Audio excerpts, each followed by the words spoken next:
Aloha, y'all. We're back here. I'm going to kind of show you, I got those cuttings. I showed you the opening in the front yard. We're in my backyard now. I introduced you to my dog. I love Maui and Hawaii so much. I got a dog named Maui. Maui, sit, sit, say hi. Look, say hi, say hi. Yep, this is Maui. She loves her backyard. But anyway, we're going to continue on. I'm going to show you, I just opened up the box of cuttings that I got from Maui Gardens. I got, like I said, I got about 15 cuttings. I'm going to show you kind of how I go about planting them and getting them taken care of. But I get different pots. You can get different pots. This time of year, it's July 1st.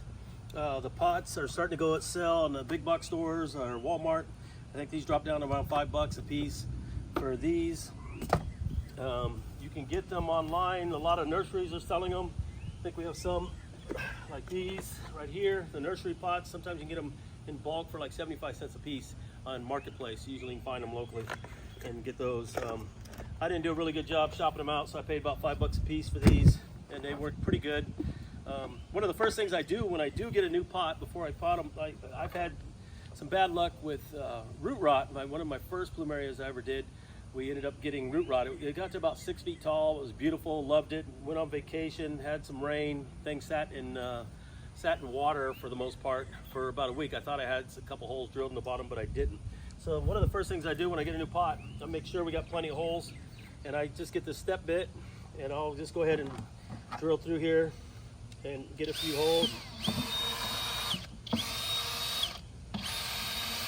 So I'll put plenty of holes, make sure I'm going through, and make sure I got plenty of drainage. That becomes pretty big. That way I'll avoid the root rot. In the area that we're in Northeast Texas, Tyler, Texas actually. We're zone 8B. So 8B is, we get cold. We get some pretty good hard freezes. We'll get down in the teens, sometimes even lower than that in the last few years. But so we're in 8B. So I have a greenhouse that I have that I used. I pull the plants in probably around November. I start to pull them in early November. Take the leaves off and then or they're falling off and starting to go dormant, and then we'll put them inside the greenhouse. Have a heater control, have a sensor in there that gives me, I have a setting for, hey, if it gets anything below 50, it sets off an alarm for me, sends me a text message, hey, your greenhouse is too low. And I use either propane or electric heater to make sure that my temperatures are right. But anyway, so 8A is kind of, 8B, excuse me, is where we're at. So we have to a little bit extra care. We're not as lucky as, say, people in California, Florida, or even South Texas, in some of the other areas that have better climate for plumerias. So we have to have also drainage is a big deal. I told you about the root rot. Another thing that I do is I use a cactus mix. I have some compost piles in the back that I use, but most of the time I'll just buy a cactus mix. Like this. I got a couple bags here, a little bag, big bag here. I use that. I gotta mix them up real quick. I'll just dump it in. And then I also use perlite for the drainage, so I can avoid that root rot. Again, it doesn't really matter what brand, just get the best deal on it. I'll mix that in. So I'll put a bag, and usually about 50-50 mix. Most of the time I don't even get to 50-50 mix. I use more cactus oil than perlite. So I'll mix it up. I'll show you in here. I'm mixing it up here. Already had a little bit of soil in here from before. But I got plenty of perlite, so soil won't get compacted. The soil won't get compacted. And then, I also use different brands. That was one brand. I think that's the Walmart brand right here, Miracle Grow. They sell that. I think over at Lowe's I end up getting this. They're always about $5-6 a bag, typically. Sometimes, and I have some other ingredients I use for it. Vermiculite, I'll use some of that usually, sometimes too. Most everything that I grow, besides I grow peppers, have some other things, some different things that I grow, but most everything I grow is pretty much tropical stuff, the plumerias. So what I'll do is, when I'm getting ready to plant one, I also get, just locally, some pea gravel. I'll fill out the bottom of my, I've already drilled this one. I'll fill this up. It's about the bottom, just cover the bottom a little bit. And I'll put the pea gravel in there. to kind of help with drainage as well. And then what I'll do is I will get my new mix. Here's my cuttings. I will soak them and give them a little bit of a drink since these are actually pretty fresh. These were cut probably around 3 or 4 days ago. We got back from Hawaii. They showed up the next day. So it's really fresh and pretty much ready to go. He's already sealed them. These are already calloused over. That's kind of important to kind of have them callus over. That way that you can avoid some diseases or any kind of fungus or anything like that. So also when I get these, I'll try to, usually these are already off, knock some of these off, and that way the plant can just focus on getting rooted. So give them a pretty good drink, and then I'll end up coming in. We'll go ahead and start with this one right here, and I'll fill my pot up. What I'll normally do is I'll come down here, I'll put some of my soil that we just did in there. Usually I do this on the table, just trying to show you for the camera what we're doing here. A lot of people fill them up and then poke a hole. I'll typically want them only around 3 to 4 inches deep is typically about all you really want to do. Another thing I also will do is put a rooting hormone into it. You can do a couple different ways. I've had good luck with the rooting powder take root that you can get at all the big box stores. Walmart has it as well. It's called take root. It's about $5-6 for this little bottle. You're not supposed to pretty much dip and go. I haven't had any problems. Like I said, I've been doing it for about 2 years, hardcore, just going after it. But I think our first one's around 3 or 4 years ago, my first couple of plumeria plants that we got in Hawaii. Matter of fact, this plant here is one I just did.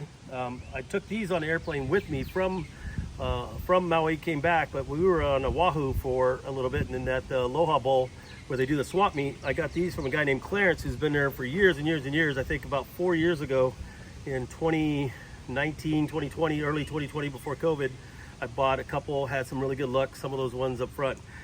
He sells these at the swap meet. I think I paid for this one. It's called it's a King White. I can't remember what it is. It's really good smelling white. White usually has the best smells, the most fragrant. But anyway, he sold these. I think I felt they were pretty high. I think one was $50, another one was $38. That's why these other ones from Maui, the deal there, I ended up getting, I think you get 10 cuttings for $150, and you get 10 cuttings, and so it's a pretty good deal. The ones from Maui, they all have their names on them. So I'll relabel these. We're gonna put them on a spreadsheet for us. So I'll have like a P1 for Plumeria 1, which will tell me like, hey, that's a Maui Gold or Aztec Gold or whatever it is, Singapore.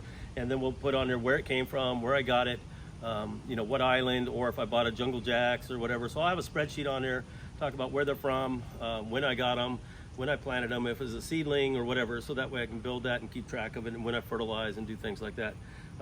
But so far I've been just kind of planting them and just taking care of them. Pretty easy to go. Plumerias are pretty straightforward, nothing magical, kind of intimidating with the pretty flowers and all that. You think, oh, I can never do that, but if I can do it, definitely anybody can do it. Back to planting real quick. I'll grab my pot back up here. I'll put it back up here. Normally I'll just stick them down and then put the rest of the soil around it. But typically before I do that, I will, soak them in a little bit of water for about 10-15 minutes. I'll put a rooting compound. So a lot of people use this take root and shake it off. You could go just with that right there. I started using cinnamon, and I've looked at some studies online that people did. Cinnamon seems to be the go-to for most people. So I kind of mix sometimes. I've been playing with it, haven't seen any negative effects. Also, they say cinnamon will also help with insects and also different types of fungus. So sometimes I'll spread cinnamon around the soil as well. But typically I'll just put it in there. Let me grab some more soil here. Fill this up. Not normally how I do it. We're trying to do it with the camera and all that. So excuse the way I'm doing it. Normally I have all this up here. But anyway, let me move some of these cuttings out of the way. I'm just gonna video one. You guys don't need to see me do 10 of them or whatever it is. So I'm gonna put these out of the way. Normally use something else for my soil to make it more manageable, but you can see the perlite. You can see how much perlite I have on here, how it's white and mixed in pretty good. That's going to help a ton with our drainage.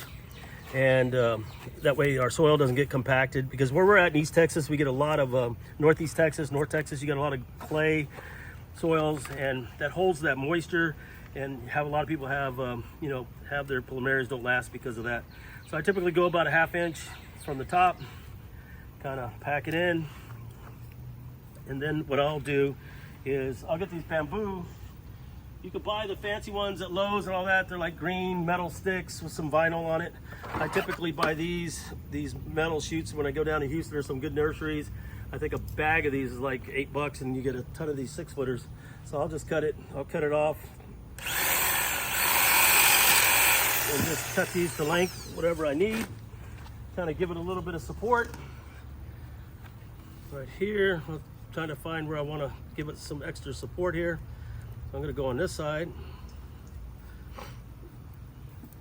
and you can use different types of ties. I use these soft ties. I love vinyl outside, and I'll just wrap it around the plant and just give it a little reinforcement there to help it take root. So we get a lot of storms and different weather that could cause some problems. So I'll get that all the way down, and then it just gives it a little bit extra support for it.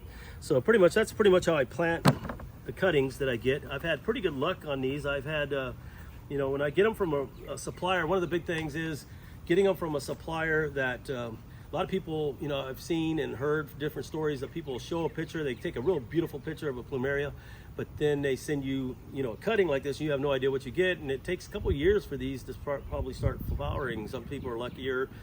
Some people, you know, some people get lucky. Some people could take 2-3 years to start getting flowers off of them. I started getting seed pods off of probably about 5 different plants last year, and so that's kind of, I was super excited about that. But where I was going with it is that a lot of people will show you a picture of something and you don't know what you're gonna get. So that's what I liked about the going to the farm or the garden, where I was able to see what he's got going on. I mean, it's just acres of plumerias. It was pretty awesome. And then to see them, smell them, hear the story, how they got their name, all that, that was kind of neat. And then to have the box show up, I thought was pretty cool. But anyway, so now also, so I'll put this down here. I'm gonna show you one other thing. I had a bunch of seeds come in. I don't have a seed here to show you, but typically a seed looks like a, let me see if I can pull one out. I was just starting to do these. I'll take one of these out I just planted. So a seed looks like this pretty much. You can kind of see it has a little wing on it, and there's a seed. I soak these in the water for about 6 to 8 hours, and I will soak them in water, and I'll put, like this time I put around 20 seeds in there. The ones that float after about 6 to 8 hours typically are not gonna make, they're not gonna sprout. The ones that sink will typically sprout, and I found that to be true on these. So I'll just poke a hole in their deal, pack them in here, put the wings up. So at the end of it, your wings are sticking upward. Like I said, I just had a storm, and these were sitting out here, so it wasn't the best of situations for me. I didn't move them in. But the wings will be up and kind of wick the water up, and in about 2 weeks, I should have them starting to sprout. So that's pretty much how I get going. But anyway, I kind of wanted to create this channel, have some fun with my hobby. Like I said, I'm a full-blown plumeria geek, and that's why I'm going to probably name the channel Plumeria Geek. And I love learning about plumerias, and I love hearing the stories about it. And I've kind of joined some Facebook clubs, and looking forward to making new friends in our region, and maybe checking it out. I love going to Hawaii when I get the opportunity, and seeing the big giant ones. And I was lucky enough to take a group that we went into Costa Rica, and we did some stuff and saw some massive plumeria trees. So it was pretty neat. So I'm full blown into it. Hopefully you guys, hopefully I gave you some tips that might be helpful for you beginners. Like I said, I'm not an expert anyway. I've just had pretty good luck with what I've got going on. The neighborhood loves it. We'll stop and meet new friends that just want to talk plumerias because they love the look of them and smell of them.